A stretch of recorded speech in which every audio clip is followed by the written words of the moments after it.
While taking a walk through inner city neighborhoods that I will never be able to afford, I noticed a few big issues. First, this city prides itself on its maritime history. We even have a maritime museum. So, where are all the marinas? And no, that little guy doesn't count. Second, where are all the highly detailed central plazas? And worst of all, where are all the high-paying jobs? We have glass and steel skyscrapers shooting up everywhere, yet unemployment is at a record high. Man, I sure wish someone would fix all this. Oh, right. That's my job. Let's get to work. This right here is the Zeeburg Cathedral, and it is by far the most iconic structure in the entire city. It's also the first building we placed in this series, and up until very recently it was the tallest building in the entire metro area until you fellas voted okay for the big guy there in the background. And it's gotta go. Yeah, okay, just to be clear, this is a wonderfully creative asset, but it's not recolorable and it disappears when I zoom out too far, which is becoming a bit of an annoyance as the city is continuing to grow. And then thirdly, I think it's just a little too big for the surroundings here in Oldtown. And if you look at the cathedral in Vienna that it's partly based on, it's surrounded by much more dense developments. I guess this is a leap of faith. I'm not funny. Have no fear though, we are going to replace it with a different church, which has a really cool upgrade, is much smaller and will therefore allow us to turn this central square into something else entirely. This right here is the Gothic Revival Church by Titan, of course. And we're gonna center that once again right in front of the main avenue leading into town. But a really cool feature of this asset is that it's got a couple of upgrades. The first of which is the transept, which just makes it more imposing looking. And the second one is an actual elementary school, which might currently be bugged and not function, but that doesn't really matter all that much to me. I just like the actual architectural addition. So let's get this added as well. Right here. This new addition will also prompt me to get rid of this rather lazily added custom surface and really make something of this central location. It's a quick recoloring job, so let's just try to kind of match it in with its surroundings by turning the facade very bright, white almost, and then probably make the roof a little darker. Just a little bit, something like this. And we'll tune down the historic city hall there in the distance just a little bit to kind of match the slightly grayish facade by now. And maybe even add some red accents. Oh, that's pretty nice, isn't it? Please agree. I know it's a little controversial, but yeah, I've been wanting to kind of mix it up in this spot for a little while now, so...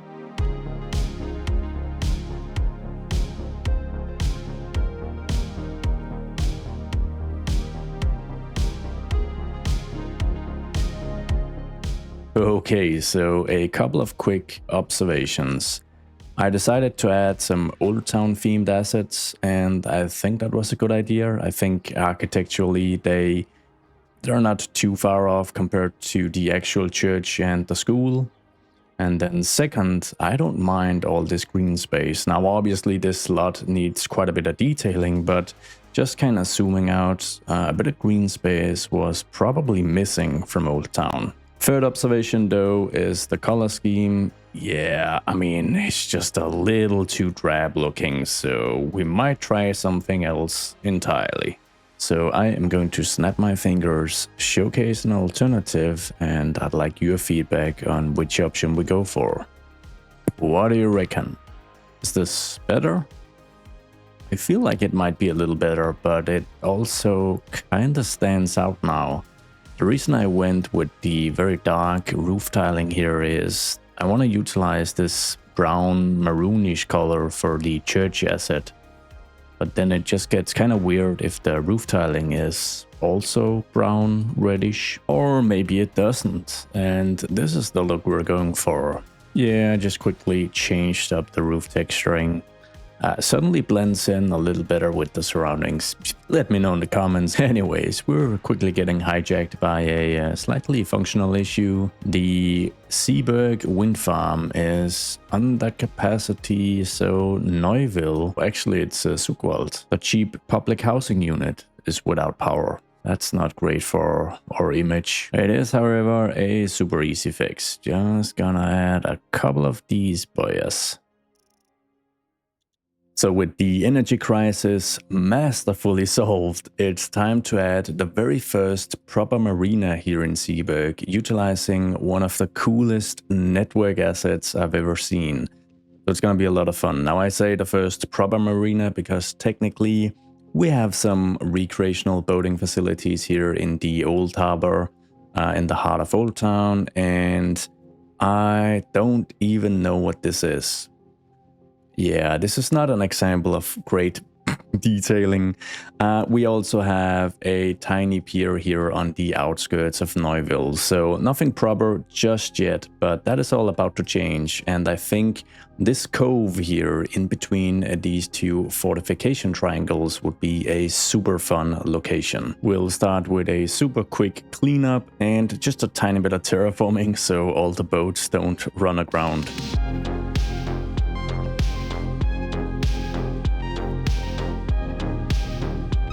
So this Oldtown Marina isn't going to have all the facilities and amenities you'd love as a boat owner because there just isn't the space for it. And I don't think having a boat ramp here is feasible because then you're going to force trailer traffic throughout Oldtown with boats on them. And yeah, that's not really what we're looking for. So it's more just going to be like a very recreational marina, a place that is super busy and completely booked during the summer and more touristy times of the year. But otherwise, it's a pretty simple configuration. We will need a road, of course. So I'm gonna go for an alley configuration, and I'm gonna use the alley with parking on one side. This is just a very, very simple road builder road I created. So I'm just gonna bring that real close to the pedestrian quay here. And then I think I'm going to just flip the direction so we have the parking not facing the facility that's gonna sit here, but facing the quay. I'm just gonna bring this in real close and tidy. We'll need a little surface cleanup. And then we're adding a restaurant or seafood place of sorts, and I think the European-themed Villa City is absolutely perfect. I'm going to place it like this, so we have much of the seating facing the open waters and the actual marina, which means that we'll just need a small pedestrianized segment just to make sure we've got the proper road access. And we can bring this around to ensure real nice pedestrian access now that we're already at it. You know what I just said about avoiding trailer traffic through Oldtown? Well, this guy just doesn't care because he's bringing his camper van through it. Anyways, I want to utilize some boulders for this edge here instead of keying it all off. And I'd like to think I have a decent technique in place by now to getting these random boulders looking alright. So we're grabbing the advanced line tool. Then we're setting the rotation to random. We're decreasing the spacing to just a couple of meters. Let's just make a little check. 3 meters should work. Then for the elevation, we're going to drop them by quite a bit, like 80 centimeters or so that they don't clip too much since it's pretty steep here. And then if you hold down control, we can shift these by 0.1 at a time. And I find that adding 0.1 to the spacing and offset variation is just going to make it look a little more natural. Then as I'm ready to click to place these, I'm going to hold down shift because that is going to allow me to just continue with the line tool. Just gonna clean up a few of these boulders here, as I would like to actually mix up the piers here with like a little staging area mainly for pedestrian use. We'll be bringing out the terrain just a little bit. We'll fix it up with terraforming later. Then we'll grab the narrow key with a pedestrian path without any of the rip patterns. Don't want this to feel industrial in any way. I'll try to add 2 additional nodes just in case we need to lower this a little bit closer to the sea level for an easier connection to all the Marina piers we'll be adding. We'll key these off and redo the terraforming. And on a slightly closer inspection, the sea level is pretty high here in Zeeburg, so no need for any sort of lowering.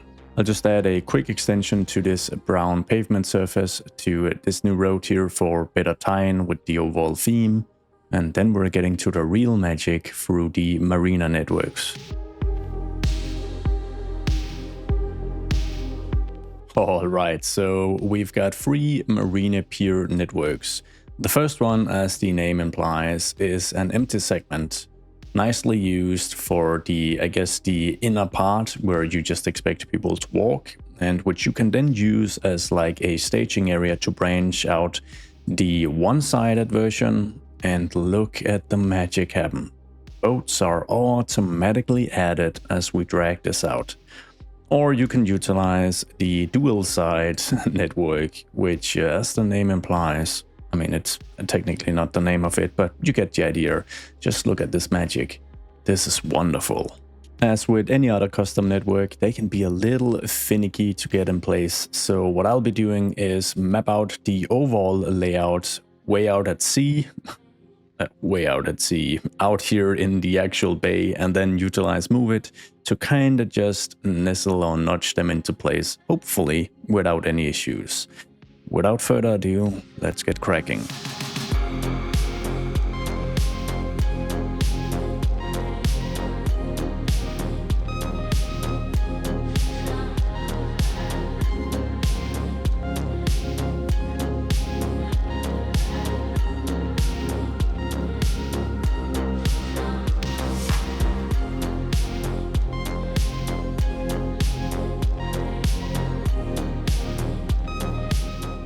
Oh, it's a beautiful early morning here in Zeeburg, and I can barely contain myself. This was such a pleasure to build, and I think the outcome is fantastic. This would have taken a ton of time to build manually before these networks, and I think my approach of kind of building it offshore and then utilizing Move It to just get it all snug into place seemed to work out just fine.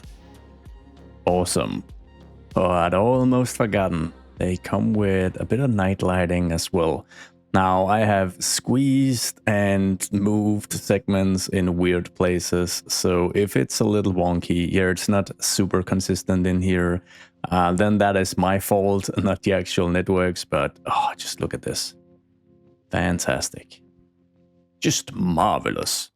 I'll add a nice little Edwardian coffee kiosk, do a quick surface cleanup, add a few trees and bushes, a little recolor job, and that's it for detailing. Well, for now at least, because the marina needs more detailing, as does this central square, which we've kind of just ignored after plumbing down the new buildings. Because we have a very pressing issue here in Zeeburg, and that is the rise in unemployment. We have just passed 26%, and if I don't start chipping away at this issue, it's just gonna feel too overwhelming in the future. Now, a quick explanation on how it got this bad, besides me just not building enough workplaces. I've tried to build the city in an organic fashion, so we started with the oldest part of the city, and then we've just branched out into these inner city areas, and we're slowly getting to a place where much of the dense inner city is starting to feel complete, and we'll be making the very first transitions into lower densities. But as a result of this organic approach, we have a ton of medium density housing, which is fairly realistic, but it also just means that the population has far outpaced any job growth.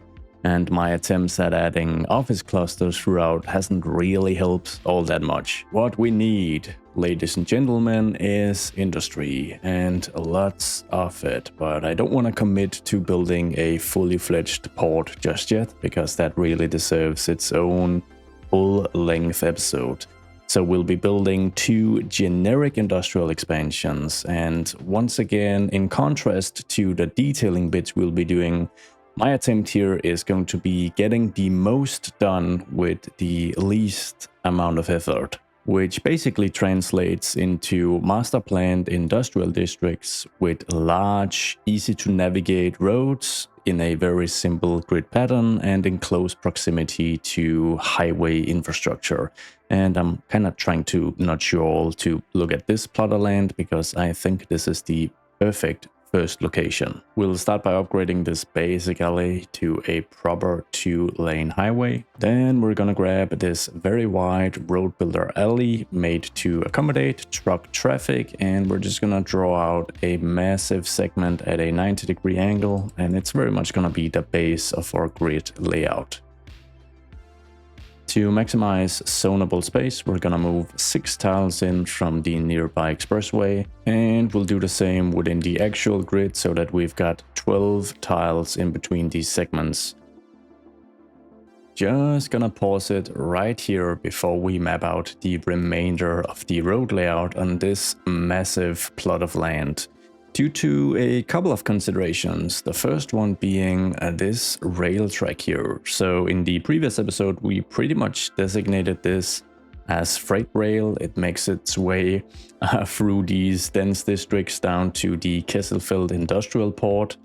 And I think it would be a bit of a shame not to kind of utilize this and branch in a few lines to serve this area. Probably not make it functional, but it's gonna add just a ton of character. And yeah, you all know me. If I can make things a little more complex, I probably will.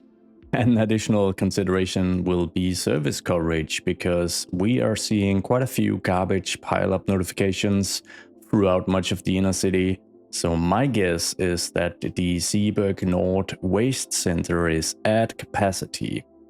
Oh yeah. All 8 garbage trucks desperately trying to keep up.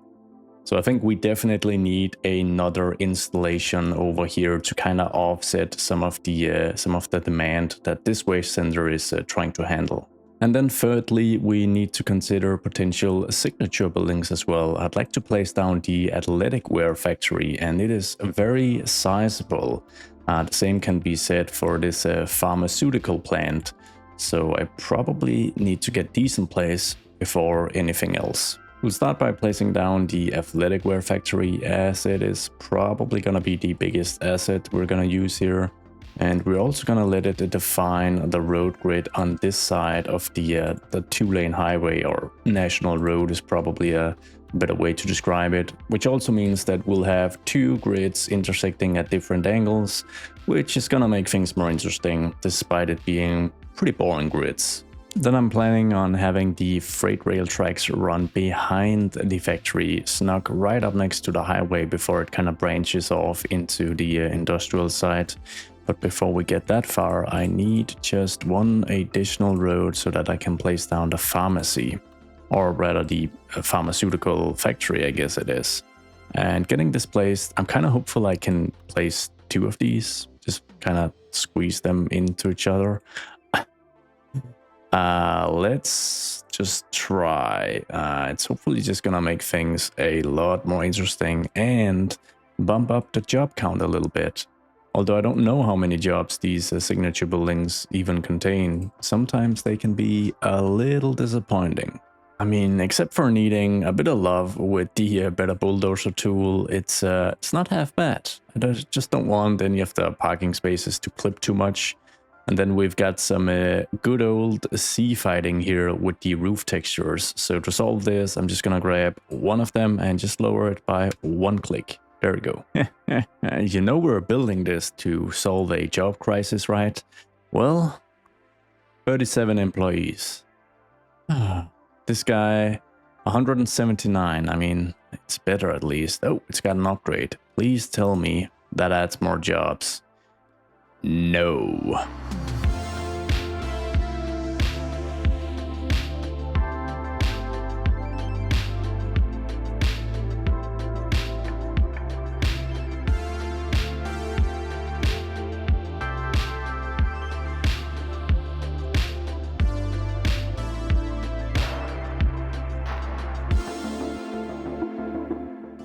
Hold up. Oh man, I forgot it again. How are you going to get here if it's going to turn into a major job cluster? Your F-150? I don't think a lot of people in Zeeburg have F-150s. Yeah, I need to think of public transit before I do any further development, because this needs to be properly connected to the inner city area. So the first big question is, which transit mode are we bringing out here? I guess the easiest, least expensive method would be some buses, because they can utilize the same infrastructure we've provided for all the F-150s here in Zeeburg.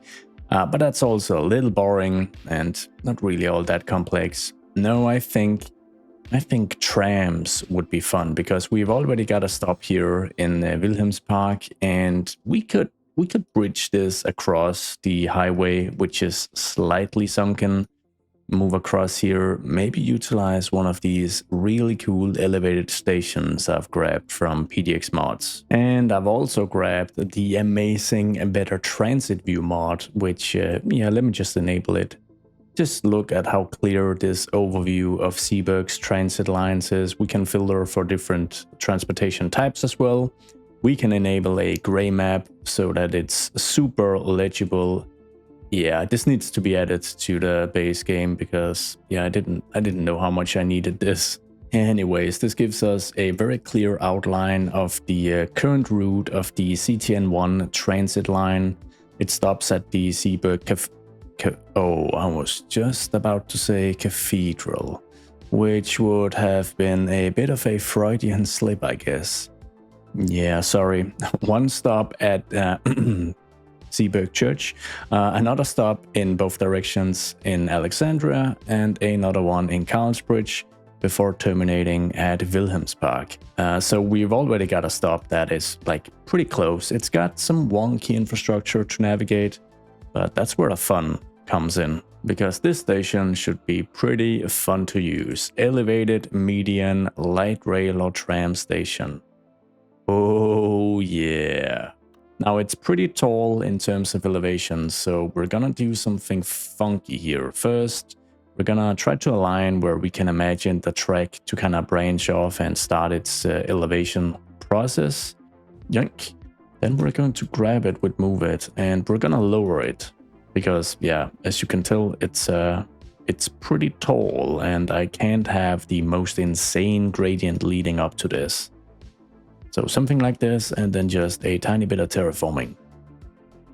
Yeah, so this location does put some specific demands to the type of urban environment it sits in, because I can only imagine that spending the extra money to build an elevated station right here would only make sense if we've got some really dense, maybe some cheap public housing on this very lot right next to the highway, which would effectively give Wilhelmspark 2 stops, because we've already got one down here. So I think we can make it make sense, but I'll be honest, the location is, yeah, it's mainly the coolness factor, because having trams move through this place with this view in the background, I mean, that's gotta be the thumbnail.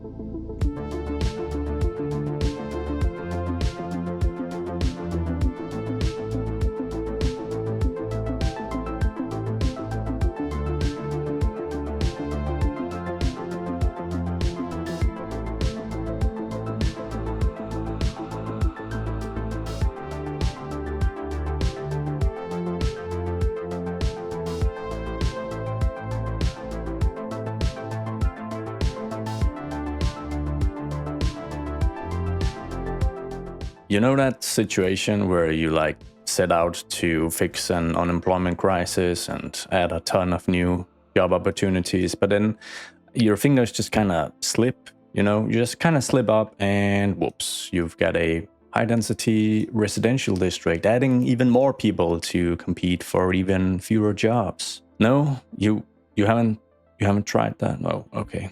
Well, I have. Oh well, moving onwards to the second tram station, the one that is going to serve the heart of this industrial area. And I want to align it so that we can combine the trams with the highway segment running through here. So if I place it at this location, once again, it just has to spawn with a terrible surface for whatever reason.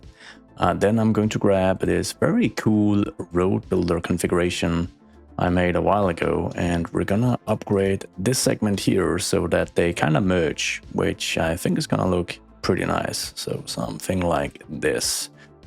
Should probably have sidewalks for like the rest of this area as well, but we'll see. Currently I'm really trying to just stick with the industrial vibes. This connection should be fairly easy. Yoink. And then for the actual tram overpass, I was considering utilizing a proper bridge, but I don't know if it's overkill. So I think I'm gonna build it, and then I'll be looking for some feedback from all you fellas. It's obviously gonna look more cool, but is it really necessary? And I guess another question is, what even is necessary, right? So I'm just gonna make sure that it doesn't have a big change in elevation and add it right here. And fortunately, this slope here is more than manageable at 2.4%. Let me just quickly get the CTN1 line connected up to the new stops here. Then we can have a proper look at this bridge. Ooh, look at this, making its way. It actually did drop a few people off at the new industrial site. And it's probably gonna bring some people into the inner city area as well, judging by it. Yeah, quite a few people get on. I mean, once again, the bridge is probably a little overkill, but it's as much an art installation as it's like an engineering feat. So yeah, I think we're gonna keep it. Okay, so we need a change of plans because, as you can probably tell, I've just mass zoned a bit of industry because I don't find the demand meters in Cities 2 all that intuitive.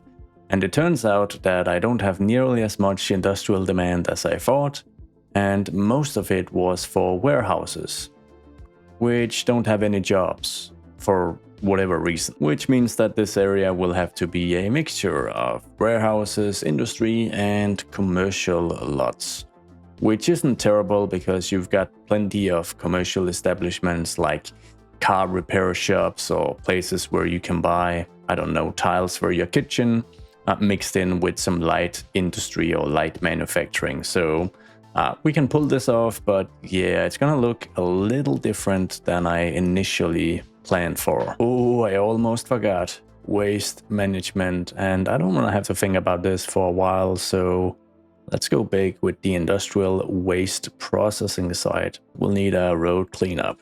Get this big gal in place, and look at them all go. Yes, do your bidding.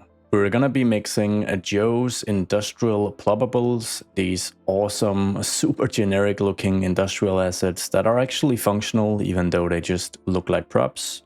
We'll mix those with Mimonsi's clean industrial manufacturing lots and some of the generic looking commercial lots.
Okay, look friends, we've got some good news and some bad news.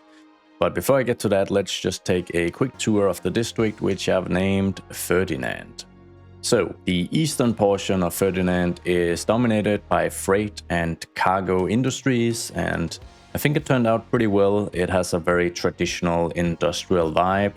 And then when you move west of the main road, we move to some more mixed commercial assets. There's a few warehouses, a factory, some high-tech stuff in the shape of the pharmaceutical company, and then these high-density commercial assets, which pretty much just look like, I don't know, regional office headquarters or whatnot. And I think it's a really great mixture. It's definitely not a low effort area though. I think as soon as I detailed up the tram stop, I was like, okay, this is fun. I'm gonna detail the rest as well. So on all those positive vibes, the bad news is that despite this sprawling area, Ferdinand can only muster 3,500 jobs, which I guess in isolation isn't actually all that bad.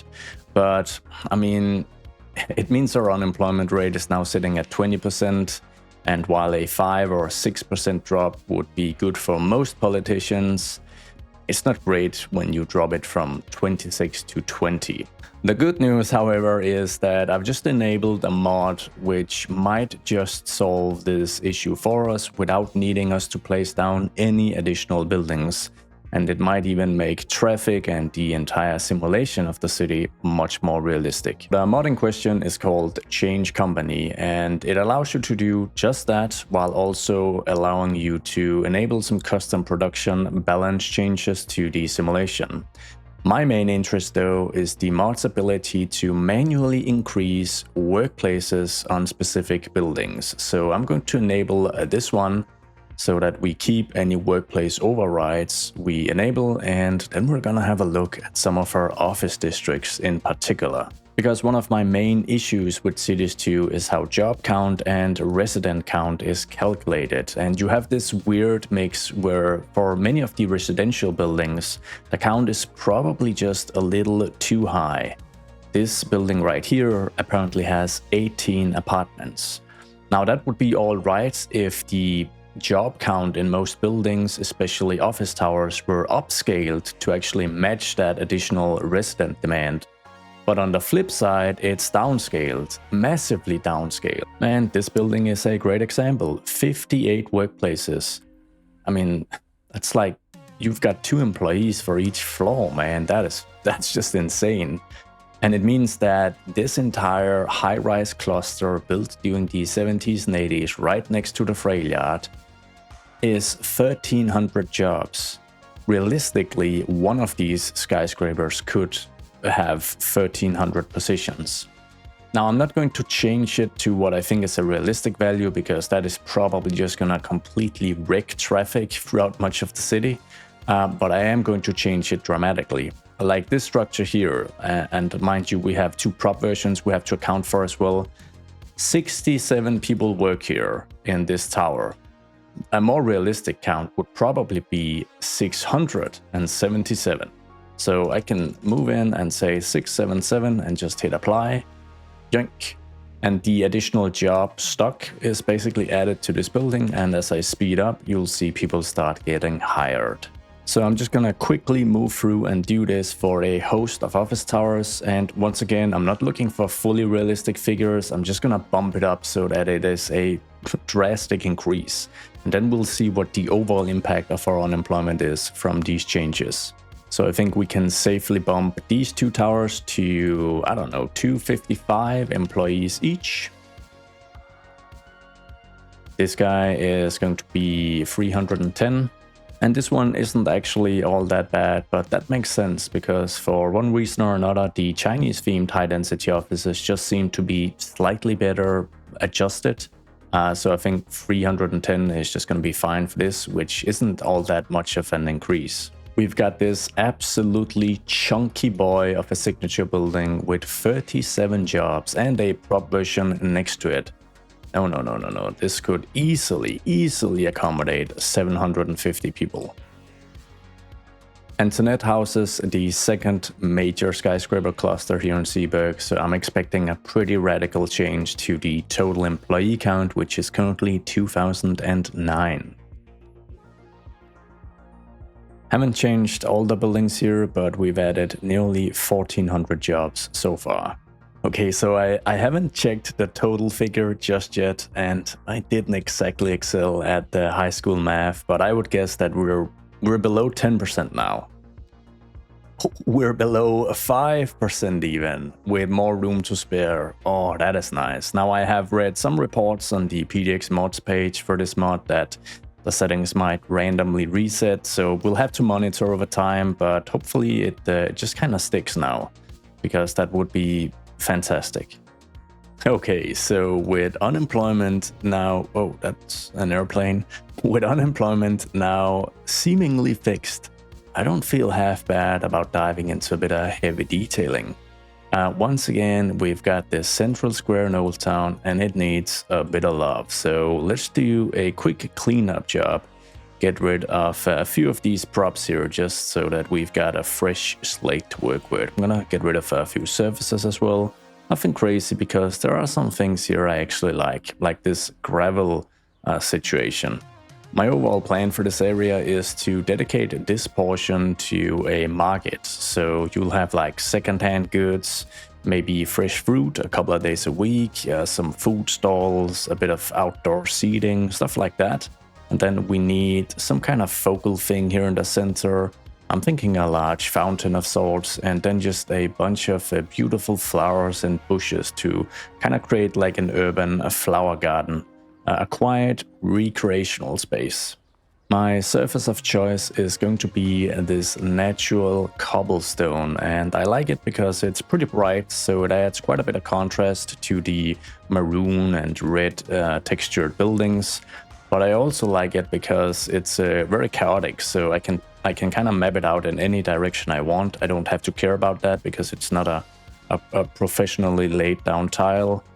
And obviously it looks and feels really old, which is quite the benefit as well for this general vibe.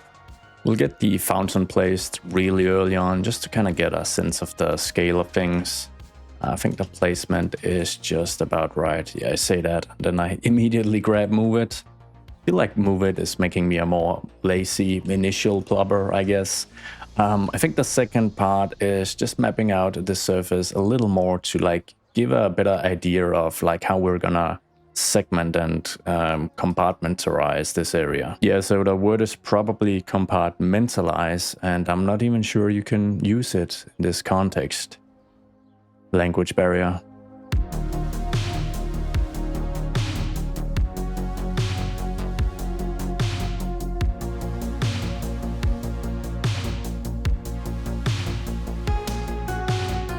So I'd like a swoopy stretch of flowers to kind of follow this curve here and separate the market from the fountain.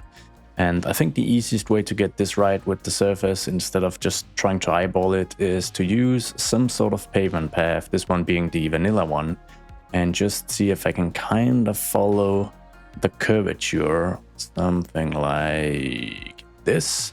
And then I can just fill in the inside space here with the grass bit.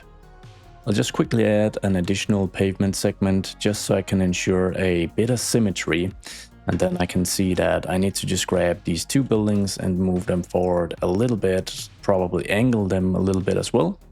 There you go. So now we've kind of got the same separation between the cobble, which is going to fill out this empty spot, and then the grass parts in here, which are obviously gonna contain all the flowers. And with all these guidelines in place, it should be fairly easy to just get the rest of the surfaces down.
Alright, so generally I'm super happy with how this detailing session turned out, but I did change plans a few times.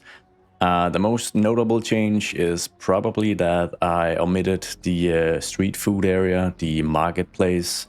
I just kind of realized that to the immediate east, we already have this set up right in front of the historic city hall, where you can grab a bite and, you've got some open dining options. But we actually have the same to the immediate west of the central square as well, where we have this plaza here that is not only surrounded by restaurants, we've got a Chinese one as well, but also have some street food and popcorn options.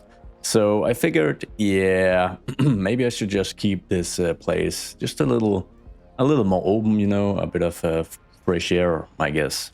And then the other change was to have two very distinctive types of flower beds here.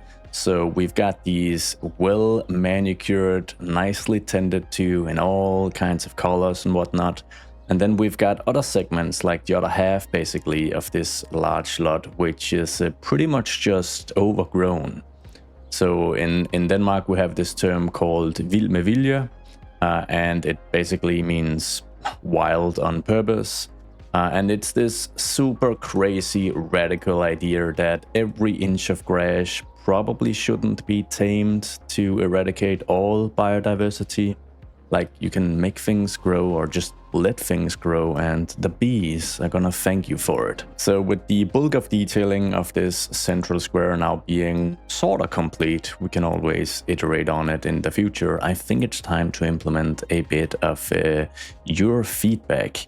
And we're gonna start with a slightly embarrassing but also pretty fun one. And for this purpose, we're gonna move to the area named, well, I would say it's named Dauphine, because I proudly proclaimed that I could actually pronounce this word when I named it. But quite a few French people chimed in to let me know that my pronunciation is in fact all wrong. This special E here makes the pronunciation closer to Dauphine, which, yeah, as you can probably hear, that one just doesn't roll off my brutish Danish tongue all that well. Now, in a really fun, surprising twist, I learned that if I just correct this to a normal E, then not only can I continue pronouncing it Dauphine, which is just easier for me, but the tie-in to nearby Antoinette, this district, is much better, because Dauphine is the title of the wife of the heir to the French throne. So Marie Antoinette, which this district is named by, was the Dauphine before she became queen. Okay, quite a mouthful, but that's just fun. Now, within Dauphine, there were a couple of really cool suggestions to add some historical structure of some sort, or maybe even an older university as part of an integration with the planetarium, which I think is really cool because the hillside is just kind of barren currently. It's not something we have time for in this specific episode, but I just want to let you guys know I've read those comments, so stay tuned for a bit of a revamp up here. Moving onwards from Dauphine into Antoinette, which I hopefully pronounced correctly, there was an idea to actually utilize the new elevated station from the City Stations content creator pack. And it's funny because that was my initial plan. The reason I didn't utilize it is that it's just too big for this space. Yeah, and it has a massive footprint as well. So what we'll do instead, as highlighted by this comment, is add some form of nice glass roofing to this station just to make it stand out a little more. Staying as true to the comment as possible, there's this glass roofing. It's a static, ploppable version of a roof within the actual City Stations pack, so I feel it's a pretty fun compromise in terms of the City Station suggestion comment. Just gonna move this up so that it covers the original awning here. It's not a perfect alignment, but it's actually pretty good. And then I think we're gonna recolorize this green bit here as part of the original structure, because if anything, I'd like it to be maybe just a bit blue, so that it kind of plays into the glass facade, which already gives this blue or black vibe. Now that looks really sleek. quickly moving back up the hillside to Dauphine again, there were a couple of cool comments with some suggestions to the branching two tram lines we have up here. Now, I'm not going to implement something crazy because I think this is very much temporary, like the detailing is super light. But there was a comment suggesting we add some like grassy bits to some of the dedicated tram segments here, which would be really cool because thematically, we already have this implemented out here in Neuville. It follows the majority of the tram line out here, in fact. So let's do the very same in Dauphine. So it's mainly just gonna be this very simple dedicated segment up until it branches out to the final stop here on Camellia Street. And maybe just a quick segment as the trams make a pretty sharp right turn, which a few of you noted as well. I'll get that fixed in the future. But maybe just getting this added in here would actually be fun as well, just having a bit of this in place. We could do some of this as well, but it's a pretty slow beef, so the net lane is gonna act a little funky. So as we zoom out, there were a couple of more general suggestions on row housing and lower density developments, and let me tell you, I feel you. Like, I'm really itching to do that sort of stuff because we don't have any of it here in Zeeburg, and I don't want to just continue adding these 4-story apartment buildings forever. Which is why I think I'm going to approach this city a little differently moving forward. So instead of branching out from the center in a purely organic fashion, which also caused the job issues because we have so many dense population centers, I think it's fine to mix it up and just kind of add clusters of other types of developments outside the city core. And then we can make the transition to the inner city eventually, like when we feel like it. Hopefully it's going to just spur a bit of new creativity and make the city building process extra interesting.